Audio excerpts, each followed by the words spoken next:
Assalamualaikum dan salam sejahtera. Kita bertemu kembali dalam 999. Saudara, susulan Perintah Kawalan Pergerakan diperketatkan PKPD, 19 lokaliti di Kuala Lumpur dipasang kawat duri, manakala pintu masuk ke 34 mukim di Selangor dikawal ketat pasukan polis. Penugasan pihak berkuasa menjadi lebih sukar apabila ada segelintir penduduk di kawasan itu yang cuba meloloskan diri. Ikuti laporan khas di sebalik benteng PKPD bersama wartawan Tun Hizami Hashim.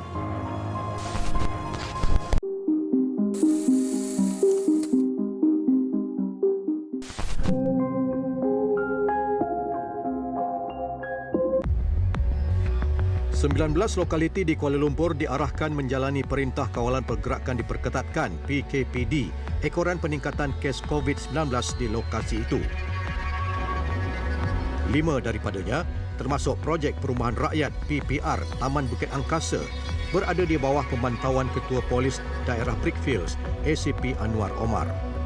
Salah satu yang paling besar adalah PKPD Bukit Angkasa ni, di mana kita terdapat 21 blok, di mana 4 tingkat tu ada 19 blok, satu tingkat 10 dan satu lagi 17, meliputi ramai lebih kurang 13,000 penduduk lah di kawasan ini. Kali ini agak sikit longgar. Yang sebelum ini di Kampung Limau dan Penchala kita tak benarkan terus untuk keluar, untuk bertugas dan sebagainya kerana memandangkan kes COVID yang agak tinggi lah. Tapi semuanya kita kena ada pergerakan tu dicatat dan sebagainya lah untuk memastikan dia orang pergi kerja dan balik. Kedai roncit dan kedai seberaneka yang menjual barangan keperluan harian juga dibenarkan beroperasi dari jam 8 pagi sehingga 8 malam. Sebenarnya ada 67 kedai di sini, tapi yang kita benarkan 4 saja, kedai runcit saja, untuk memberi laluan kepada penduduk untuk turun lah. Seperti dah catat dalam SOP itu, setiap isi rumah boleh seorang keluar untuk membeli barang-barang keperluan lah. Jika barang keperluan itu tak ada di sini, kita boleh melalui JKM seperti Pampers, barang-barang wanita ni lah, boleh diorder. 2 pusat rawatan sementara turut dibuka di kawasan perumahan ini dan 6 pegawai perubatan ditugaskan untuk memberi rawatan khususnya kepada 136 individu yang disahkan positif COVID-19. Waktu operasinya 8 pagi hingga 8 malam. Kalau ada kecemasan pada waktu malam, dan kita kena buat panggilan menggunakan subtek Polis Diraja Malaysia untuk menghubungi doktor dan pihak kecemasan hospital lah. Kelonggaran prosedur operasi standard SOP kali ini jelas diambil kesempatan oleh segelintir penduduk untuk keluar dari kawasan PKPD, termasuk 2 beradik ini yang kononnya hendak ke hospital. Dia nak jumpa dengan doktor di luar, tapi sepatutnya dia minta perizinan dengan doktor di sini. Kita ada KKM kan? KKM akan bagi surat kalau betul diperlukan rawatan di luar. Tapi tak ada. Pergi hospital besar. Asal boleh jadi macam ni? Sakit apa bang? Saya penyakit baras. You tengok, sendiri tengok. Tulang ni, ada penyakit baras. Kanser lah. Tapi saya sakit, saya nak keluar kerja. Janji dia ada surat bertulis daripada doktor. Pasal kita dah ada KKM di sini. Selain diarahkan pulang ke rumah, mereka juga dikenakan kompaun RM1,500 ekoran tidak memakai pelitup muka.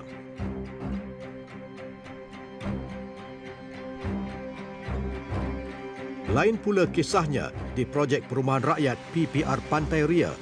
Aksi 3 lelaki berusia antara 34 hingga 46 tahun menyelinap keluar dari kawasan PKPD berjaya dirakam oleh penduduk di kawasan itu.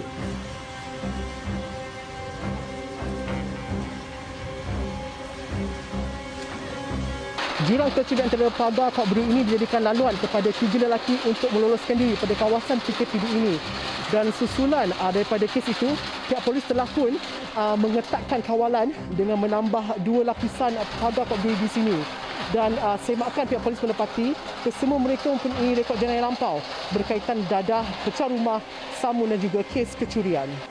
2 daripada suspek itu ialah penduduk di Blok B, manakala seorang lagi adalah rakan mereka yang menetap di luar kawasan PKPD ini. Tindakan yang boleh diambil adalah di bawah Seksyen 22B, iaitu Akta Kawalan dan Pencegahan Penyakit yang boleh dikenakan hukuman 2 tahun penjara, denda ataupun kedua-duanya sekali. Berbeza pula pelaksanaan PKPD di 34 daripada 55 mukim di Selangor. Menurut Ketua Polis Selangor, Dato' Arjun Naidi Mohamad, terdapat 5 taman perumahan di Selangor dipagari kawat duri, termasuk Taman Murni yang mencatatkan lebih 200 kes COVID-19. Cuma satu daerah saja yang langsung tidak terlibat. Itu daerah Sabak Benam. Manakala daerah Hulu Selangor dan daerah Kuala Selangor, sebahagian daripadanya terlibat. Manakala yang di luar sana, PKPD yang lain, mereka masih boleh bergerak walaupun untuk pergi membeli belah dan sebagainya, beli barang keperluan dan sebagainya dalam kawasan yang berhampiran. So yang ini dia cuma ada dalam kawasannya saja.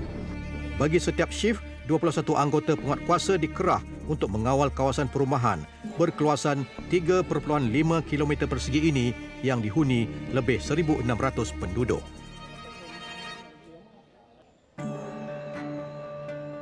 Pihak Kementerian Kesihatan Malaysia turut mengambil kesempatan dalam tempoh PKPD di Taman Murni ini untuk memberi suntikan vaksin kepada penduduk di sini yang berusia 18 tahun ke atas.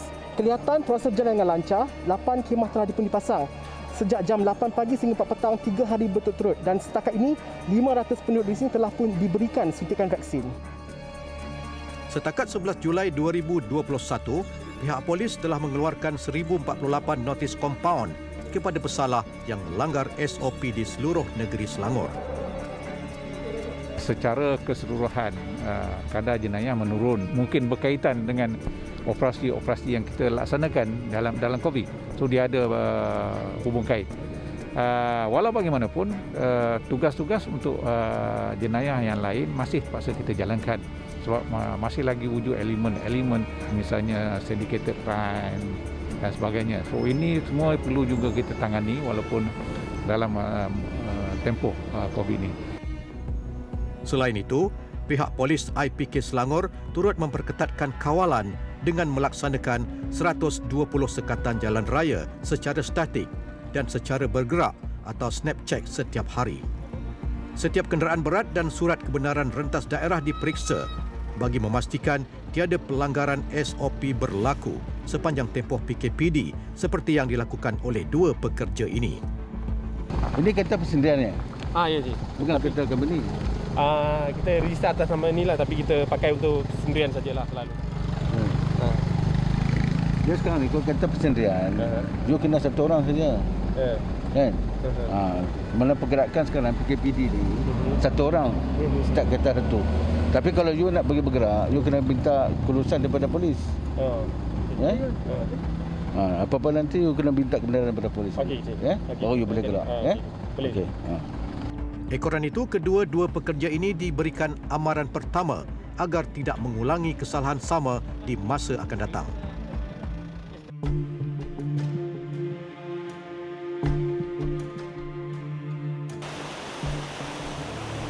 Penugasan pasukan polis bukan sahaja mengawal benteng PKPD, tetapi juga memastikan kebajikan penduduk di kawasan-kawasan itu tidak terjejas, terutamanya dari segi sumber makanan. Jabatan Kebajikan menjadi main dia lah, dibantu oleh Rela dan APM.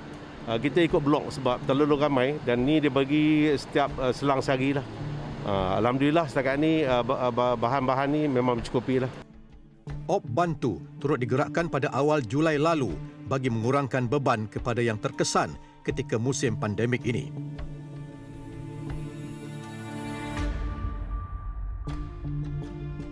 Kalau kita lihat peningkatan kadar kes bunuh diri pada tahun ini begitu ketara sekali. 2020 ada 21 kes. Pada tahun ini sehingga bulan Jun, mana 6 bulan dan tempoh 6 bulan sudah ada 162 kes. Ini yang kita cuba nak atasi, kita nak cuba bantu masyarakat. Ada yang bermasalah kita cuba bantu walaupun kita tidak ada kepakaran kaunseling dan sebagainya dan juga kita tidak ada peruntukan khusus untuk memberi bantuan makanan dan sebagainya. Tapi saya rasa alhamdulillah sebab kita mendapat kerjasama sepenuhnya daripada jabatan-jabatan dalam kerajaan yang lain, NGO, juga orang perseorangan. So bantuan sentiasa kita terima dan kita salurkan sebagai orang tengah untuk kita facilitate mereka yang bermasalah. Setakat ini, 6 lokaliti di Kuala Lumpur telah tamat menjalani tempoh PKPD. Manakala tempoh PKPD di 13 lokaliti lain di Kuala Lumpur dan 34 mukim di Selangor akan tamat pada 16 Julai ini. Selain itu, sebuah lagi lokaliti di Bukit Jadil diperintahkan menjalani PKPD selama 2 minggu bermula 11 Julai 2021.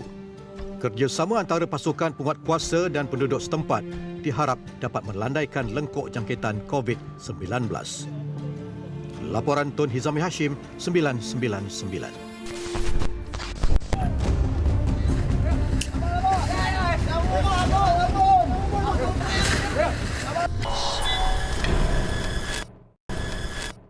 Seorang anggota penguatkuasa Agensi Penguatkuasaan Maritim Malaysia APMM berdepan detik cemas apabila cuba dicederakan selepas melompat masuk ke dalam bot penyeludup dadah. Dalam kejadian di perairan Pulau Ketam, Klang, Selangor itu, sejumlah dadah bernilai lebih RM3 juta berjaya dirampas. Ikuti laporannya bersama wartawan Halim Din.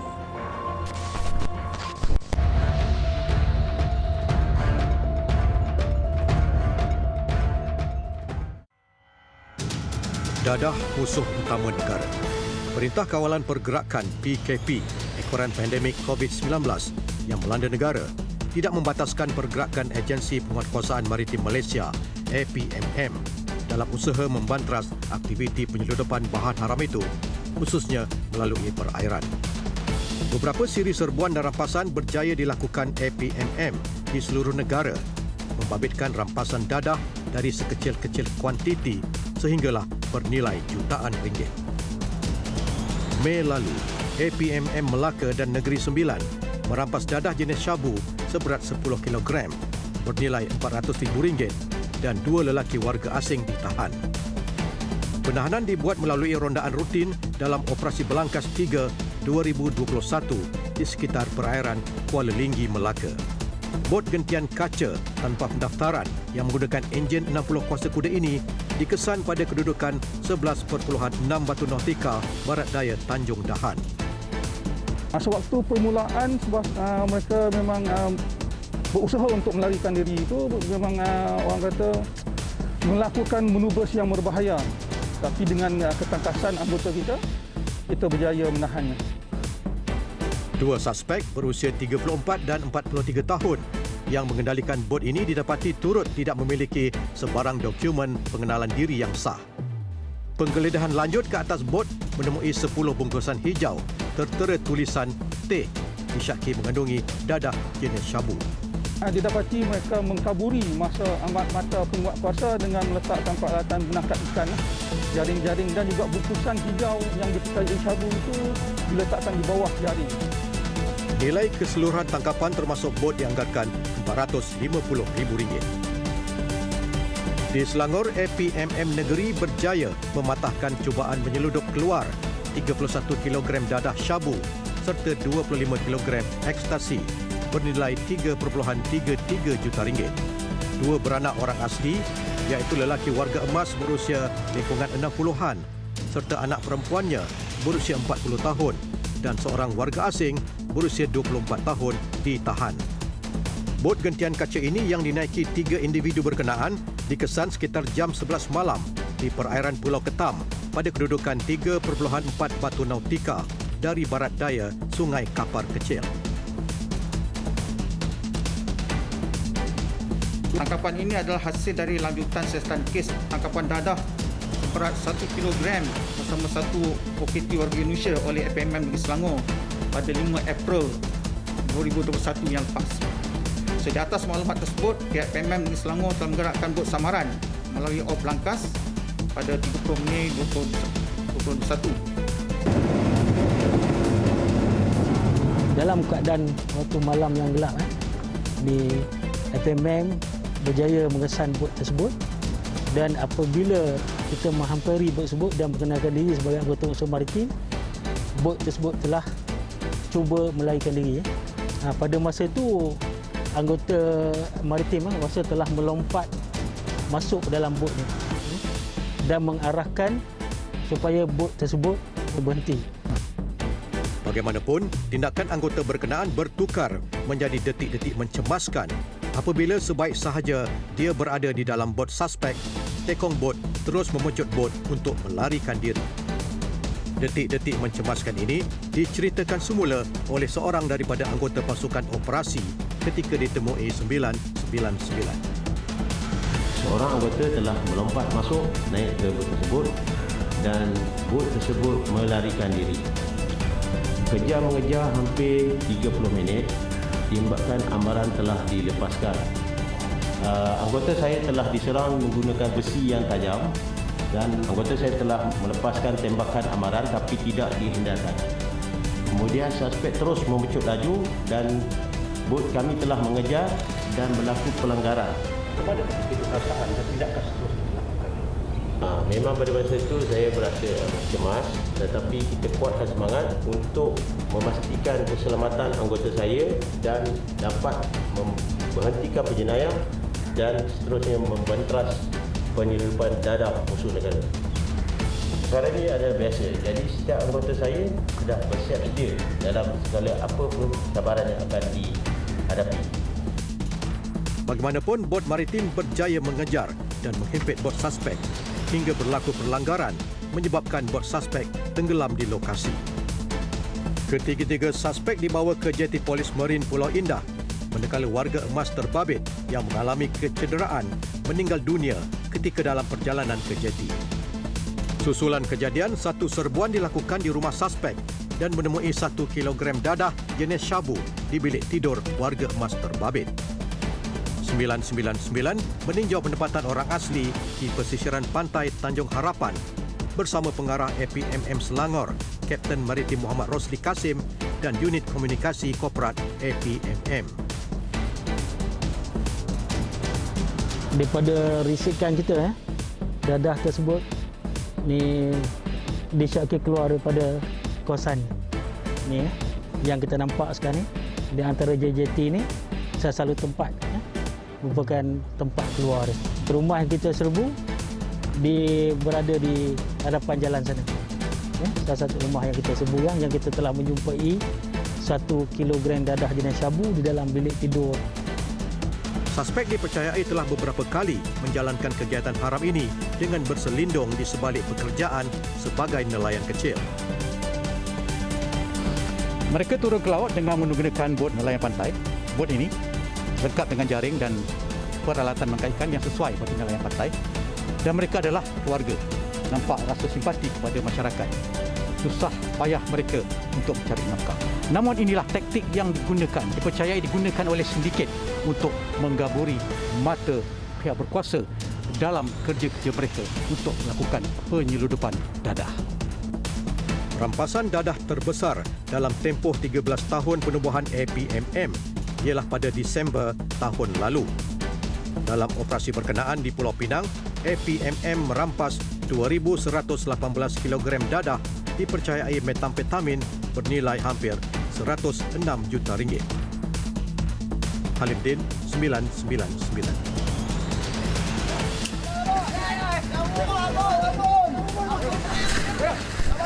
Seorang lelaki dipercayai membunuh isterinya dengan menikam mangsa sehingga mati sebelum bertindak membunuh diri.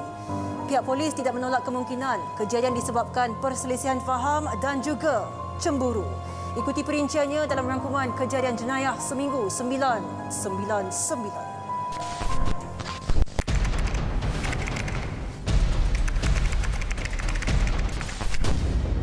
10 Julai lalu di Perai Pulau Pinang, pihak polis menerima laporan berhubung kejadian bunuh dan bunuh diri daripada anak lelaki bangsa kira-kira jam 3 petang.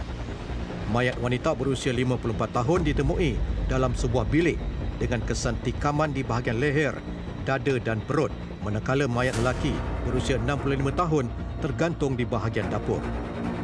Siasatan awal polis mendapati kejadian berpunca daripada perselisihan faham dan cemburu di antara pasangan berkenaan. Polis turut merampas sebilah pisau yang dipercayai digunakan dalam kejadian itu.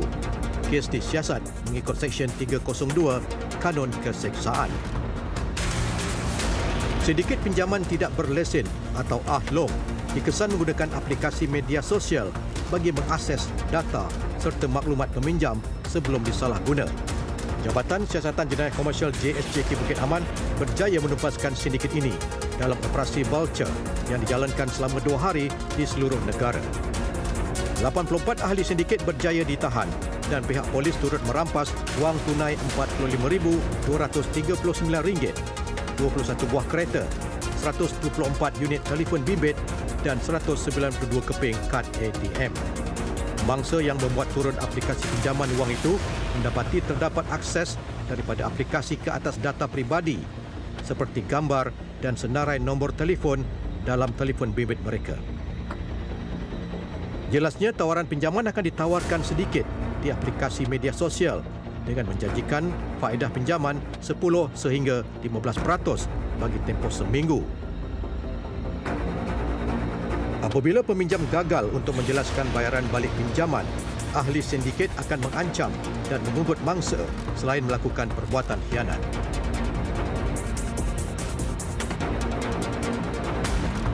Sindiket penyeludupan rokok dan arak di sempadan negara mengakibatkan kerugian hasil lebih 5 bilion ringgit. Pasukan Polis Marin sedang mengumpul maklumat mengenai kumpulan itu sebelum operasi bersepadu dilaksanakan. Sebelum ini, pihak polis mendedahkan kaedah pergerakan baru membabitkan isu penyeludupan ke Malaysia menggunakan kapal besar melalui Vietnam.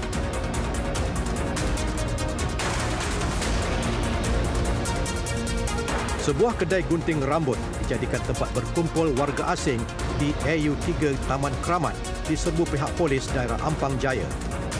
4 lelaki warga asing termasuk pemilik kedai dan seorang warga tempatan dipercayai menjadikan premis itu sebagai tempat berkumpul dengan hanya menutup langsir. Penduduk memaklumkan mereka sering melihat beberapa individu keluar masuk ke sebuah kedai gunting dan kedai runcit bersebelahan selepas jam 10 malam sehingga awal pagi.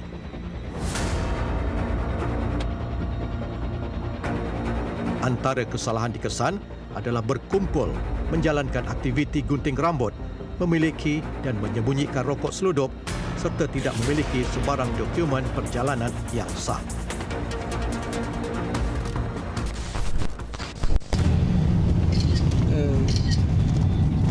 Lokasi ada 2 kenderaan motorkar Alza biru, ada 2 ya.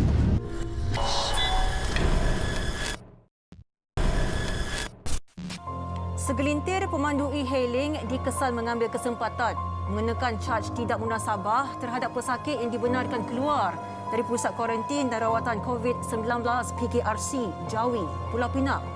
Rata-rata pemandu itu dikatakan mengambil penumpang secara haram tanpa membuka aplikasi e-hailing untuk mengaut keuntungan berganda. Namun tindakan tidak bertanggungjawab itu berjaya dipatahkan Jabatan Pengangkutan Jalan JPJ Negeri Pulau Pinang menerusi Ops Khas e-hailing.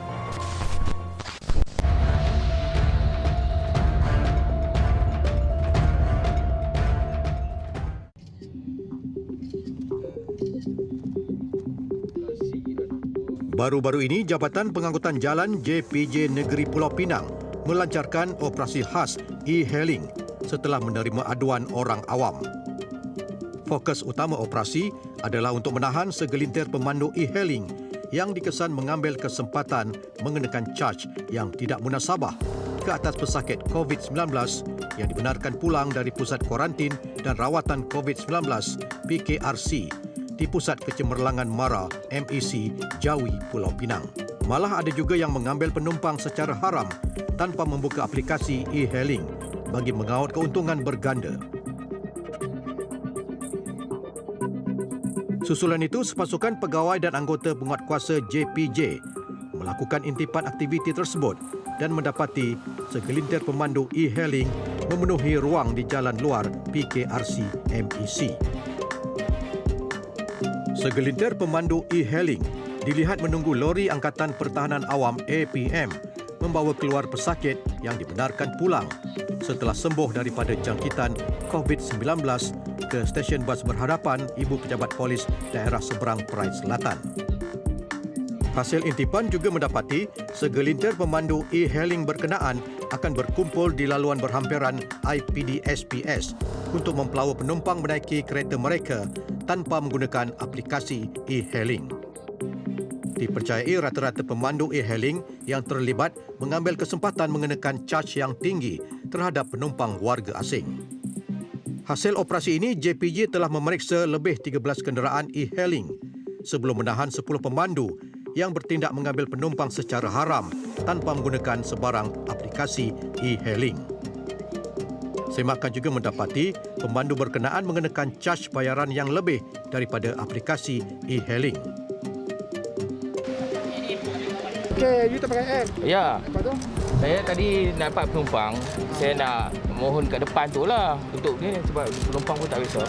Jadi semasa dekat tepi highway tu, dia dah kena tangkap dengan JPJ. Ya, sepatutnya app guna dekat situ lagi. Betul Tuan. Bukan dah bergerak baru guna. Betul Tuan. Kan? Ya, Itu tak betul tu. Betul Tuan.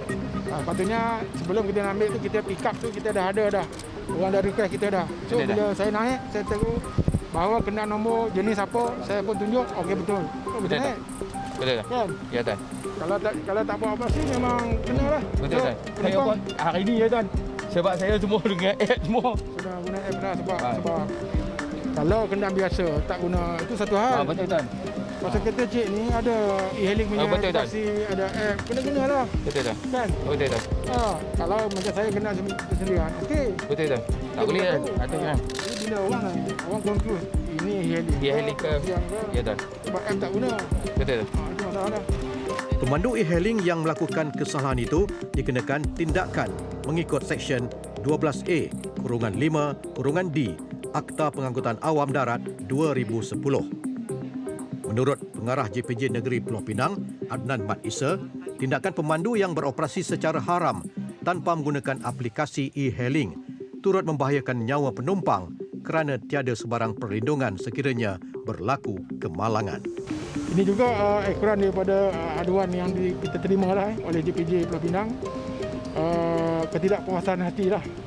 Ada di kalangan pemandu-pemandu e-hailing ini yang bergaduh di depan pejabat gate PKRC itu untuk merebut penumpang lah.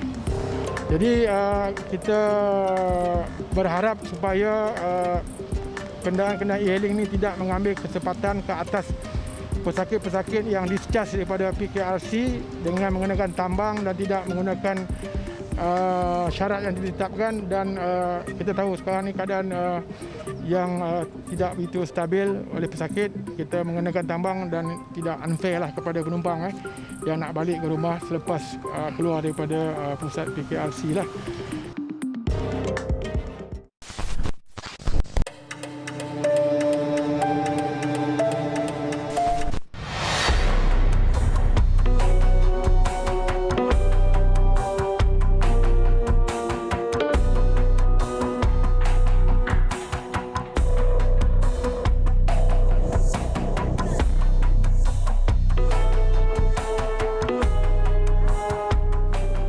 Sebuah video rakaman memaparkan tindakan agresif seorang lelaki memanjat sehingga ke tingkat 19 untuk memecah masuk kediaman di sebuah pangsapuri di Tampoi, Johor Bahru, Johor menjadi tular di media sosial sejak 7 Julai lalu.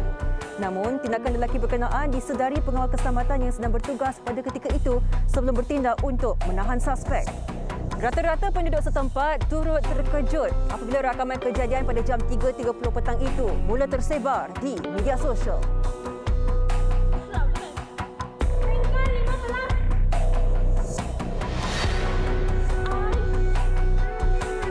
Dia dari sini dia masuk, dia panjat sampai tingkat 14. Lepas tu owner 10 tu ada call orang atas dia. Dia cakap ada apa hal panjat tepi ni? Dia cakap ada kerja.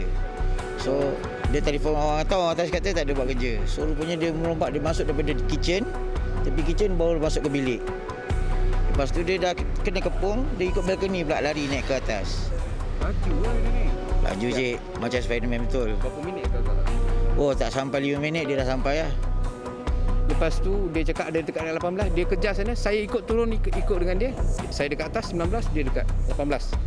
Jadi kita turun, bila kita kejar, kita jumpa dekat 14.010. Dia dah dalam rumah ke kat luar? Dekat dalam rumah. Masa kita tangkap, itu owner ada bagi kunci, dia tolak, tak boleh tolak. Dia ada tolakkan icebox dengan sofa apa semua, dia kasih tolak. Kita paksa tolak. Dia masuk dulu belakang saya masuk, kita terus tangkap dia. Saya pun ingat dia pegang satu tangan, saya ingat sudah jatuh. Tapi nasib lah dia, walam lah nak cakap macam ni. Oh apa, memang laju Encik, memang laju dia naik.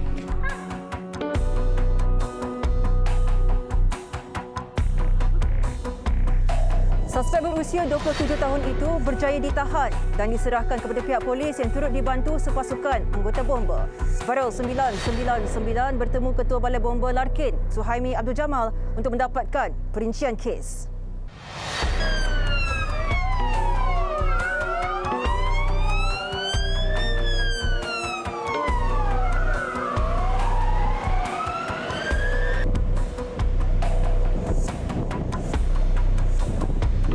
Bilik Kawalan Balai Bomba Larkin menerima panggilan kecemasan pada jam 4.26.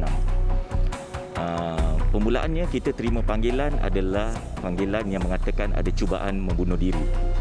Jadi anggota dari Balai Bomba Larkin digegaskan terus ke tempat lokasi yang diberitahu. So apabila anggota saya sampai ke lokasi tersebut, kita dapati bahawa bukan cubaan membunuh diri, tetapi ia adalah hasil daripada keinginan untuk mencuri masuk dalam rumah apartmen. Apabila kita sampai, kita dapati bahawa suspek itu telah dapat ditangkap oleh pihak security dan maintenance. Dan suspek itu mungkin agak mencurigakan, mungkin agresif. Itu yang pihak maintenance dan pihak security serahkan kepada pihak bomba. Dan pihak bomba mengawal suspek tersebut daripada melarikan diri. Menurut Ketua Polis Daerah Johor Bahru Utara, ACP Rupiah Abdul Wahid, suspek mempunyai 18 rekod jenayah lampau termasuk berkaitan dadah. Polis merampas 1 paket plastik disyaki syabu, sebuah kereta, 5 alat kawalan jauh kereta, 2 kamera, 7 jam tangan dan sebilah parang. Kes kini disiasat mengikut Seksyen 488 Kanun Keseksaan, Seksyen 12/2 dan Seksyen 15/1 Akta Dadah Berbahaya 1952.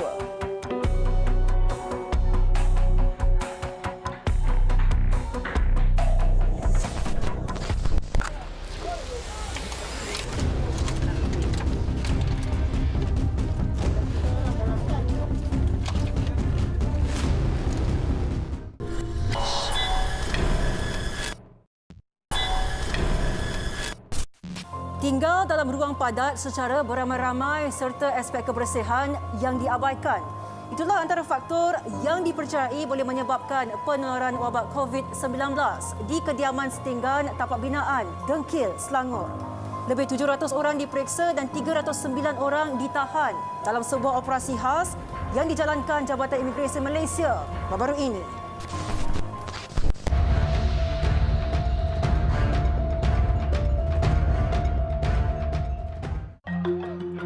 Seramai 189 anggota penguatkuasa termasuk daripada Jabatan Imigresen Malaysia dan beberapa agensi lain dikerah untuk membantras sebuah tapak binaan yang menempatkan lebih 700 pekerja asing.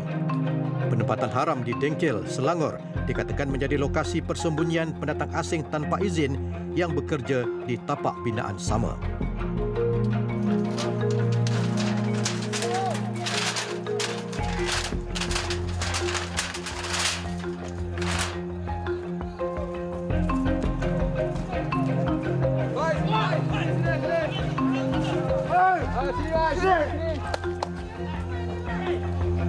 Bawa turun dia punya beg apa semua you keluar. You bawa turun dia punya beg, IC semua you bawa keluar turun. Faham tak dia cakap? Faktor kawasan yang dipenuhi pelbagai bahan binaan terpakai turut mendorong pendatang tanpa izin untuk bersembunyi bagi mengelak diri mereka dikesan penguatkuasa.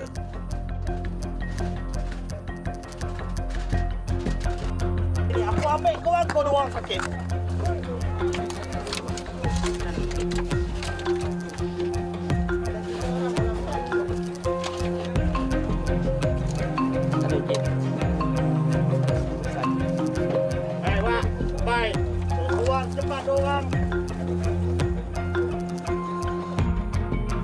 Warga asing berusia 25 tahun ini antara yang cuba berhelah gara-gara tiada permit kerja yang sah. Kau jangan banyak cakap, kau duduk dulu sini. Kau duduk dulu. Kejut saya tu. Kenapa kita kejut sampai lari macam tu? Itulah lari tadi. ada. Permit tak ada. Dah direkod, dah dibikin tu. Lagi bikin. Pasport dikongsi je. Macam mana boleh masuk lubang tu? Masuk tadi kaget tu. Terkejut sampai masuk dalam lubang. Terkejut. Lagi tidur. Saya lagi tidur. Kawasan penempatan yang padat dan kotor dihuni pekerja yang tiada rekod perjalanan masuk ke negara ini membimbangkan pihak imigresen dalam usaha membendung penularan wabak COVID-19.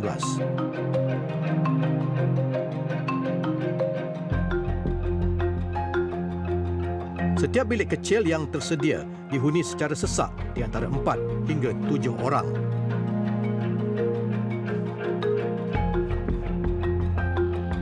Sistem kumbahan dan perparitan yang tidak sempurna juga diragui mampu menimbulkan risiko jangkitan. Hasil serbuan turut mendapati wujud sebuah kedai kopi yang dijadikan pusat berkumpul serta dine-in. Malah penghuni di sini turut bergerak bebas tanpa mematuhi SOP ditetapkan.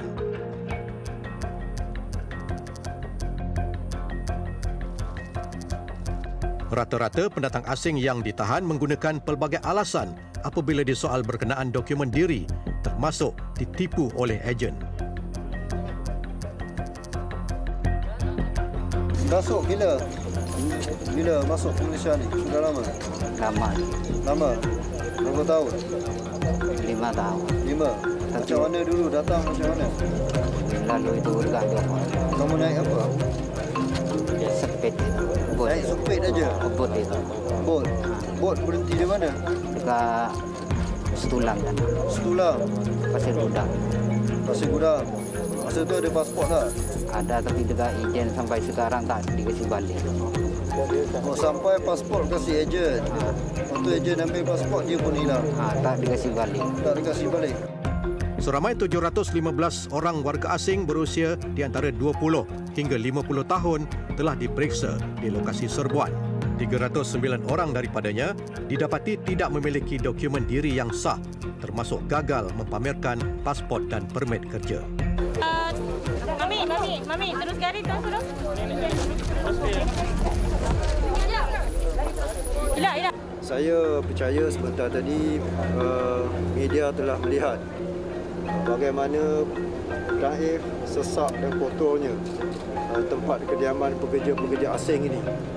Kalau kita lihat di belakang sana, dalam satu bilik mereka tinggal sehingga 4 orang dalam keadaan di mana tidak ada sistem saliran, perparitan, sistem tandas yang teratur, dan selain daripada itu mereka juga mempunyai tempat untuk mereka berkumpul, untuk mereka makan beramai-ramai. Kita tahu bahawa di luar sana SOP telah menetapkan tidak ada perkumpulan beramai-ramai dibenarkan. Di restoran tidak dibenarkan dine-in, tapi di tempat-tempat seperti tapak kediaman seperti ini mereka bebas tanpa adanya sebarang kawalan ataupun pematuhan. Cepatlah. Lari tadi laju pula. Aku dulu tu kau. Mengikut rekod sejak awal tahun ini, sejumlah 9,241 pendatang asing tanpa izin ditahan pasukan imigresen, manakala 13,127 orang berjaya diusir ke negara asal mereka dalam operasi penguatkuasaan yang dijalankan di seluruh negara sehingga 8 Julai lalu. Laporan Haris Farouk Alex 999. Perjalanan seorang lelaki warga emas yang sedang menunggang basikal terencat apabila didatangi 2 peragut. Namun belum sempat menikmati hasil ragut. Kedua suspek telah pun ditahan pasukan polis dari Ibu Pejabat Polis Daerah Iskandar Puteri, Johor.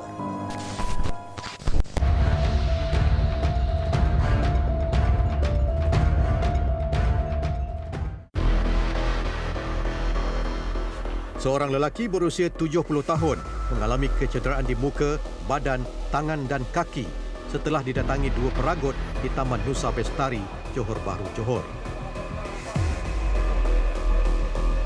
Menurut Ketua Polis Daerah Iskandar Puteri, ACP Zulhairi Mukhtar, tindakan kedua-dua suspek itu sia-sia apabila mereka berjaya ditahan 5 hari selepas kejadian.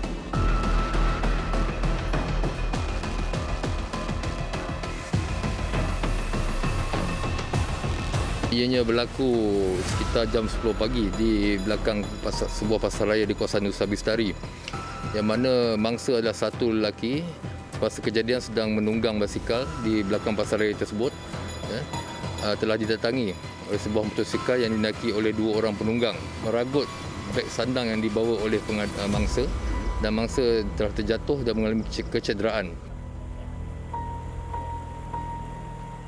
Penahanan kedua-dua suspek pada jam 5 petang itu membawa kepada rampasan sebuah motosikal dan beberapa barangan disyaki hasil ragut seperti kad pengenalan dan telefon bimbit. Daripada 2 orang suspek tu, salah seorang daripadanya mempunyai 17 rekod lampau, 17 rekod jenayah dan 7 rekod dadah, dan seorang lagi tidak mempunyai rekod. Kertas siasatan kes ini dibuka di bawah Seksyen 395 Kanun Keseksaan atas kesalahan melakukan rompakan secara berkumpulan. Suspek berdepan dengan hukuman penjara sehingga 20 tahun dan boleh dikenakan denda atau sebat jika sabit kesalahan. Kita menasihatkan masyarakat supaya lebih peka dan tidak ambil mudah. Jadi kita minta masyarakat supaya lebih berhati-hati semasa keluar. Jika ada maklumat dan sebagainya, minta disalurkan kepada kita secepat mungkin. InsyaAllah setakat ini kita berjayalah menghasil sebarang kes jenayah. Tim kita dapat bertindak cepat untuk menyelesaikan kes-kes tersebut.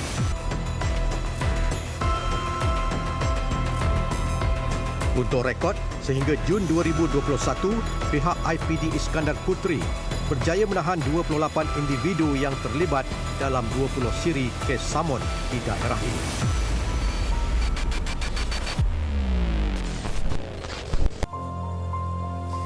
"999" akan terus membawakan laporan terkini kejadian jenayah semasa.